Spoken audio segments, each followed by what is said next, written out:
this video, we discuss in detail the questionable business practices going on at Addiction Recovery Resources, to include the medical director and founder, Dr. Roy.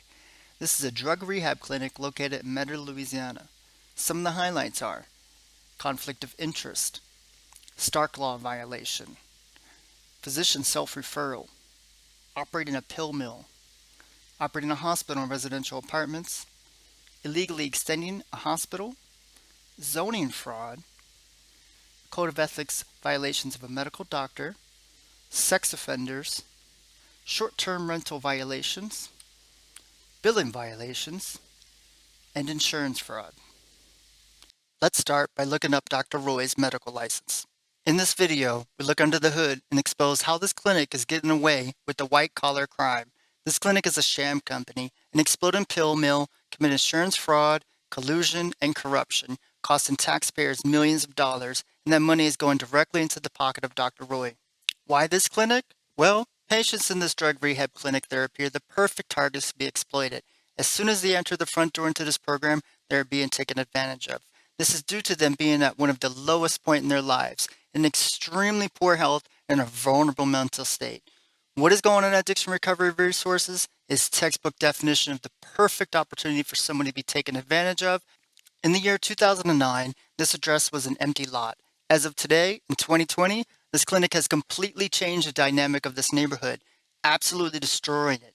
Every day, the foot traffic at this clinic grows bigger and bigger as he keeps purchasing more and more apartments on the street to illegally house his drug rehab patients. Landlords in this area have spent their entire lives building up these rental properties as their small business. Then Dr. Roy illegally came in as big business and unlawfully pushed them out of the way, bullying them. Small business simply cannot compete like this. This clinic has no legitimate reason to be in a residential neighborhood, and it should have never been approved in the first place. It was only approved through a fraudulent submission. This is unacceptable. Let's start with the Office of Inspector General and see what they have to say about kickbacks. Afterwards, we'll present evidence to you that reflects this clinic is in violation of the many things she just said. My name is Meredith Williams, and I'm an attorney with the Office of Inspector General. Many people ask us, what is the federal anti-kickback statute? What does the law prohibit? Under the federal anti-kickback statute, you may not knowingly and willfully offer, pay, solicit, or receive anything of value to induce or reward referrals of federal healthcare program business. In some industries, it's acceptable to reward those who refer business to you. In healthcare, however, it's a crime. Kickbacks can take various forms. For example, they can be bribes or rebates. They can be given in cash or in kind. What are the penalties? There are criminal and civil penalties for violating the law. Let's start with the criminal penalties. Violating the anti-kickback statute is a felony, which means violators can go to jail. Conviction can result in fines up to $25,000 per violation, up to a 5-year prison term, or both. Now let's go over the civil and administrative penalties. Kickback violations can lead to False Claims Act liability. The False Claims Act is a civil statute. It provides a way for the government to recover money through a lawsuit in federal court when someone submits false or fraudulent claims to the government. A provider can be penalized up to 3 times the government program's loss plus $11,000 per claim. That's a lot of money, and the penalties can add up quickly. Kickbacks can also lead to program exclusion.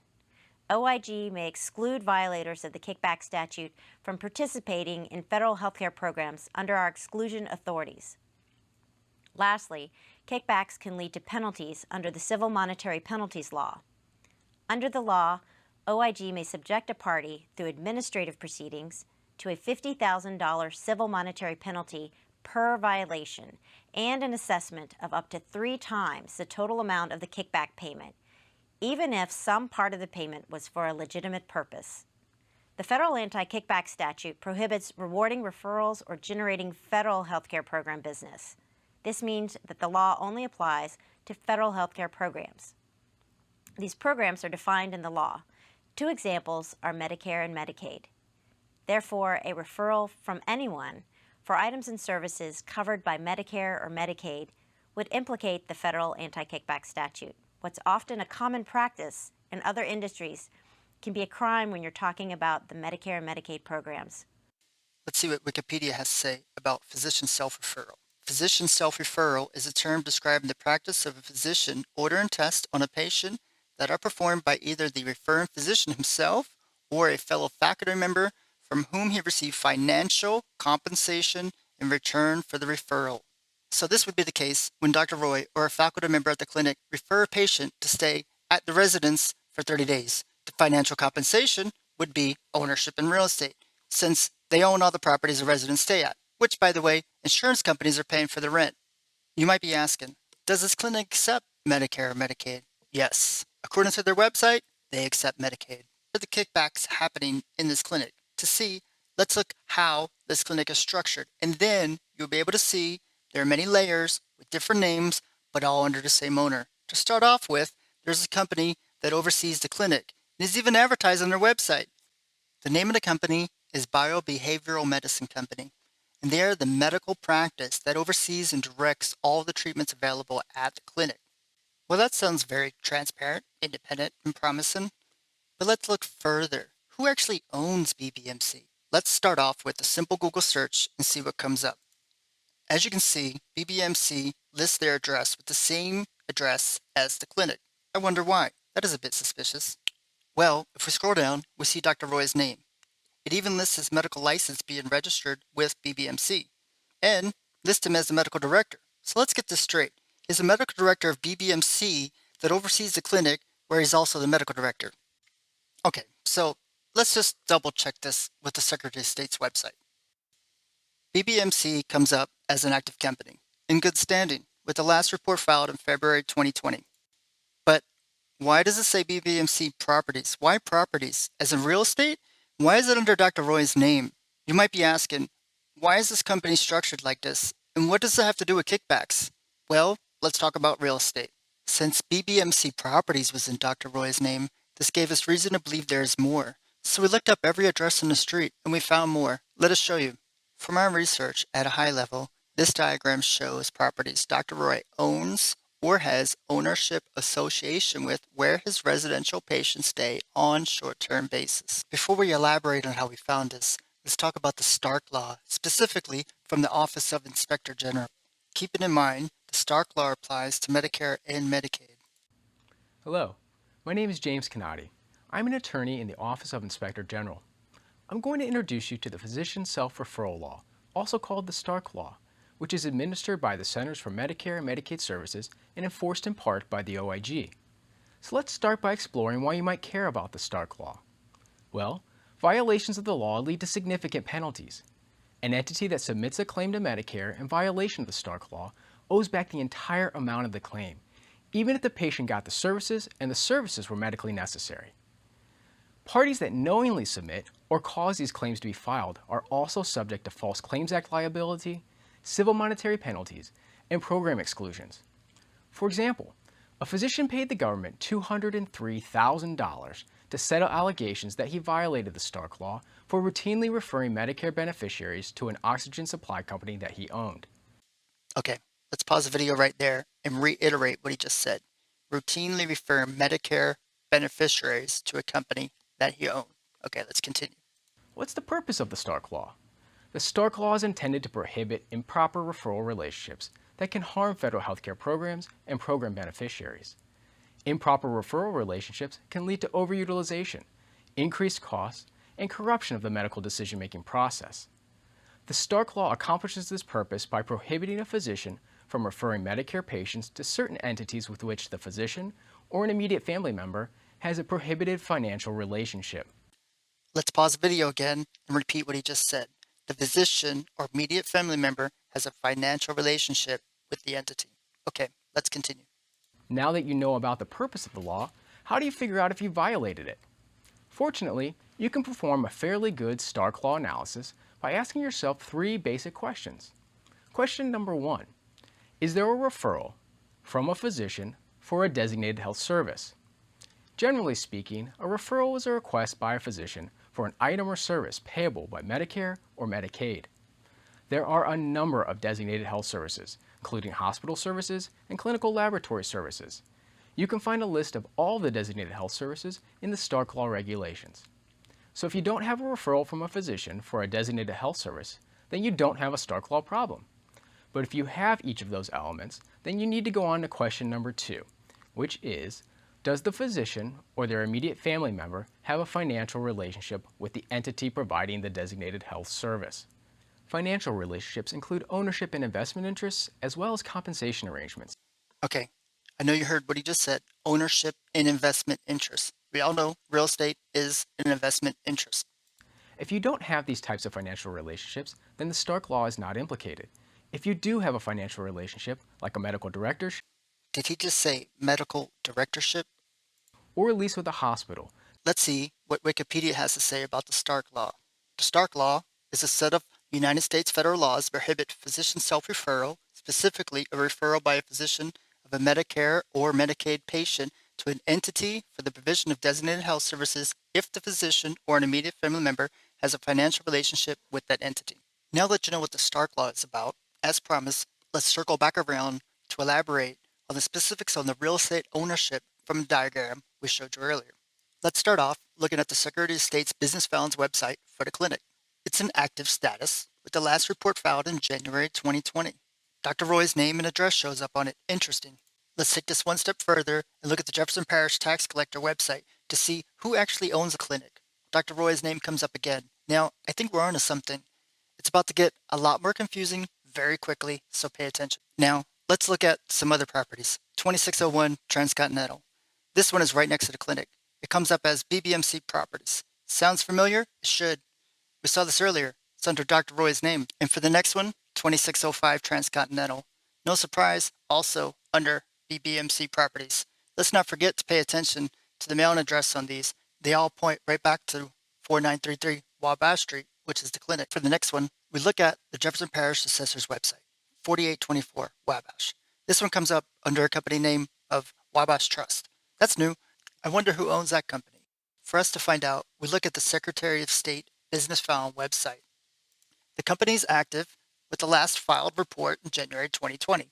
Also, under Dr. Roy's name, looks like a pattern is started. Dr. Roy sure seems like a busy man. Let's see what else he is into. Where is Dr. Roy? Well, according to the clinic's website and his LinkedIn, he is involved all over the place. How does he see all of these patients? We will talk about that later. He is the founder and medical director of Addiction Recovery Resources. He is director at Tulane University. He is the founder and medical director of Dual Diagnosis Unit at River Oaks. He treats patients at East Jefferson, owner and director of Bayer Behavioral Medicine Company, and he has 2 other locations at Addiction Recovery Resources. He has his hands in everything, and he likes to get his way, even if it's through lying and cheating the system.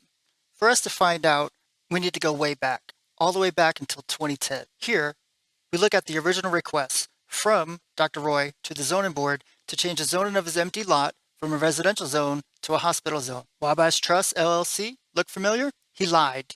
He not only told the zoning board, but he told the whole neighborhood on his application that the purpose of use was going to be a medical office building. Additionally, there would be no traffic impact. Well, as you can see from the pictures on the right, there's very much a traffic impact.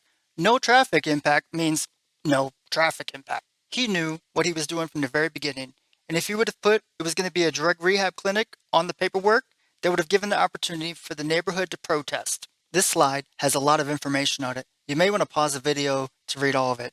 I'm not going to bore you and read the whole thing, but just the highlights. Before a zoning application can be approved, it must meet the minimum requirements. According to Jefferson Parish zoning regulation, there are 3 requirements that must be present before a variance can be granted, plus one of the factors listed in the 4th or the 5th. Well, none of these requirements were ever met, and still, as of today, are not met. So how did this even get approved? Requirement number 5 alone should have set off a red flag. Requirement numbers 1 through 3, not even close. Complete negative impact on the whole neighborhood.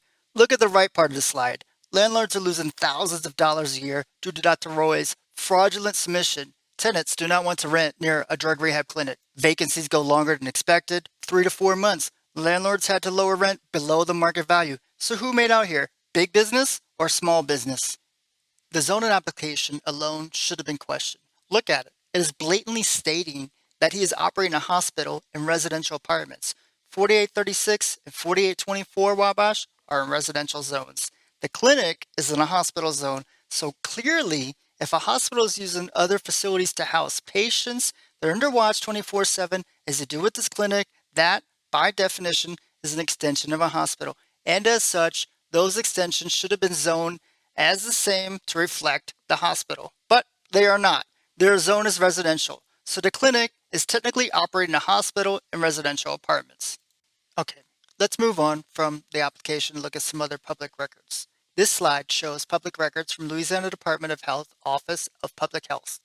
In the title alone, they recognize the addresses where the residents stay as hospitals. Even though they are not zoned as a hospital, they're zoned as a residence. More importantly, look at number 8. Mr. Vigor, the CPA, who we'll introduce in a minute, clearly noted that Dr. Roy is the owner of real property, land, and building.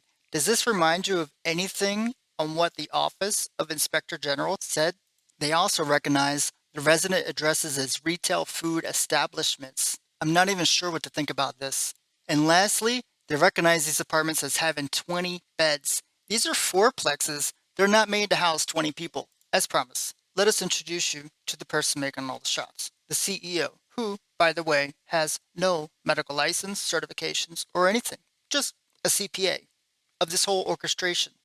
Let's talk about short-term rentals. According to the clinic's website, the first phase is about 30 days. This, by definition, is the threshold for a short-term rental.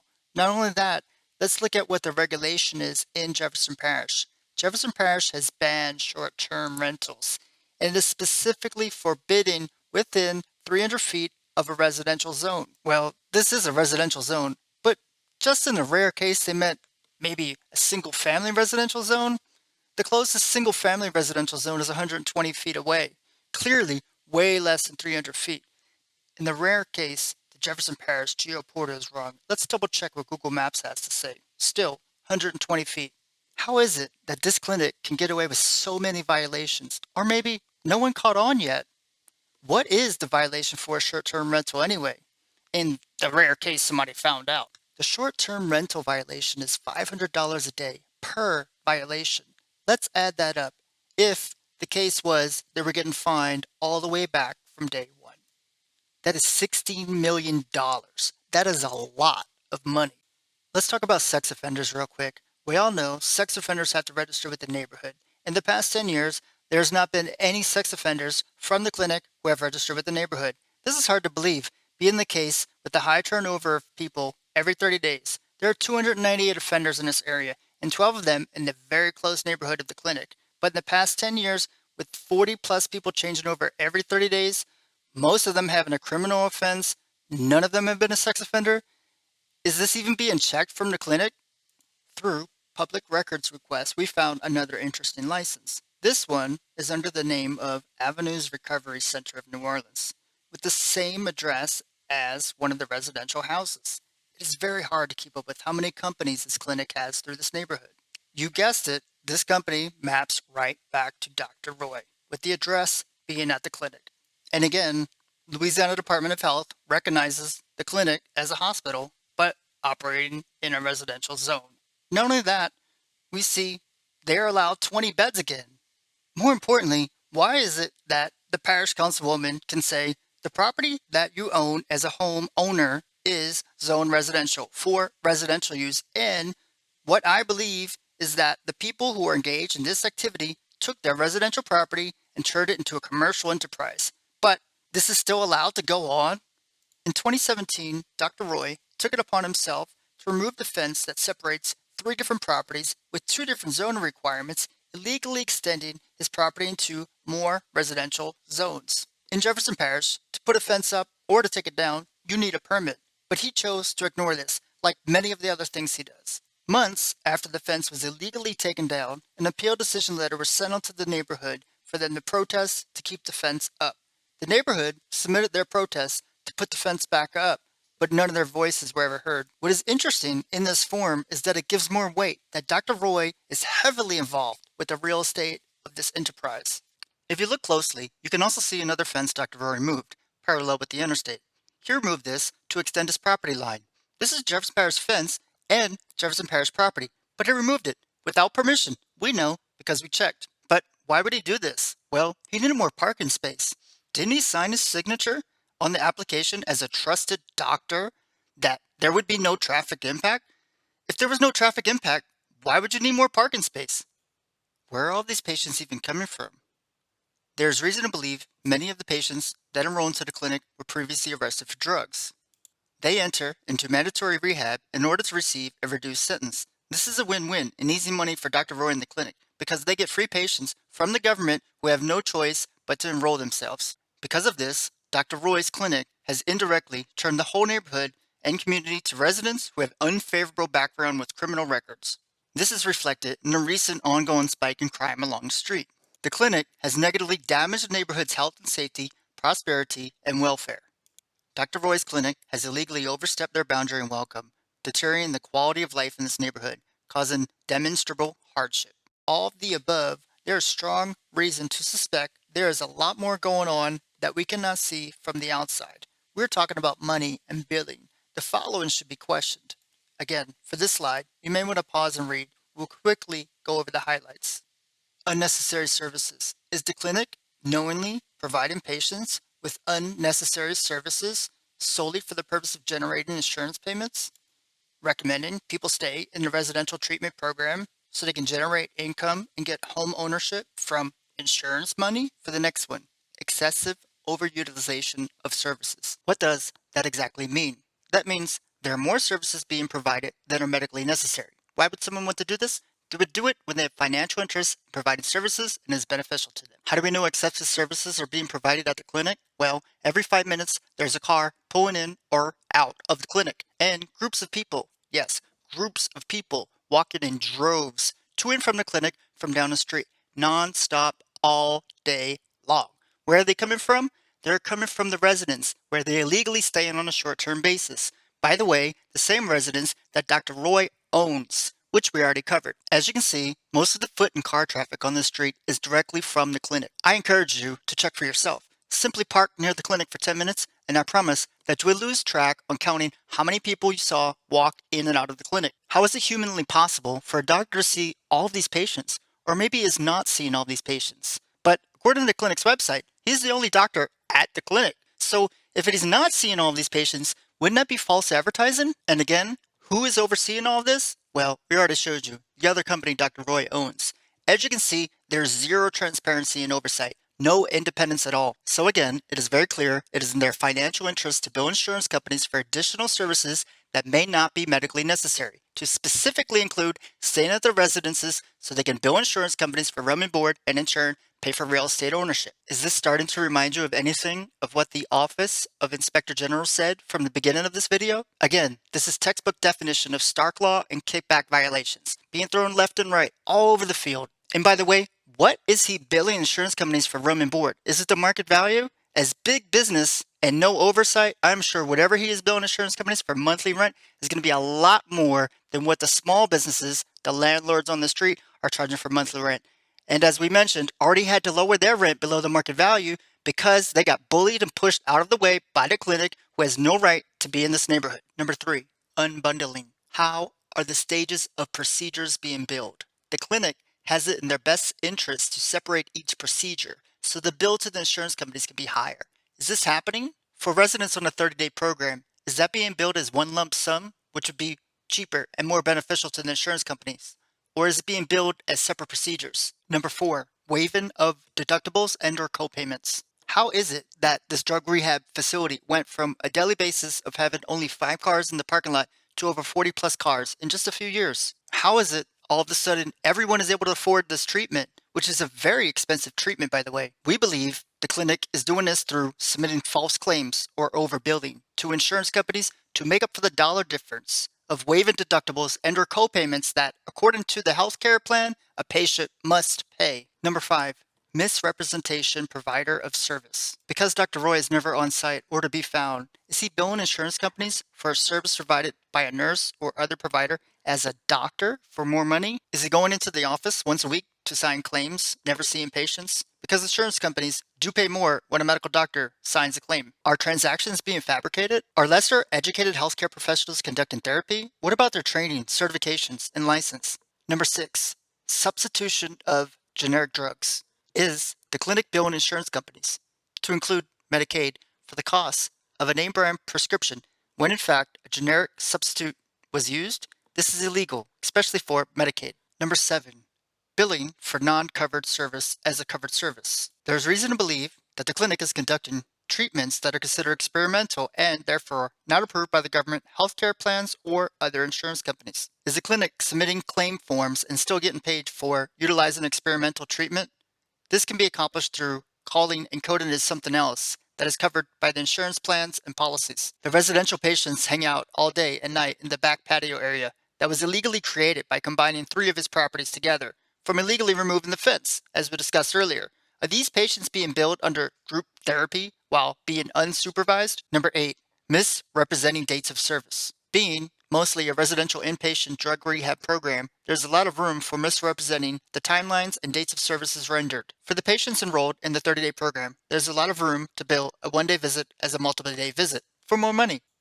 As in, they check into the clinic from 8 a.m. to 10 a.m., then they go home. A few hours later, one of the staff at the clinic go to the residents to do their daily check. However, the clinic turns around and bills the insurance company for that visit as well. Unreported dates of services listed on the claim forms.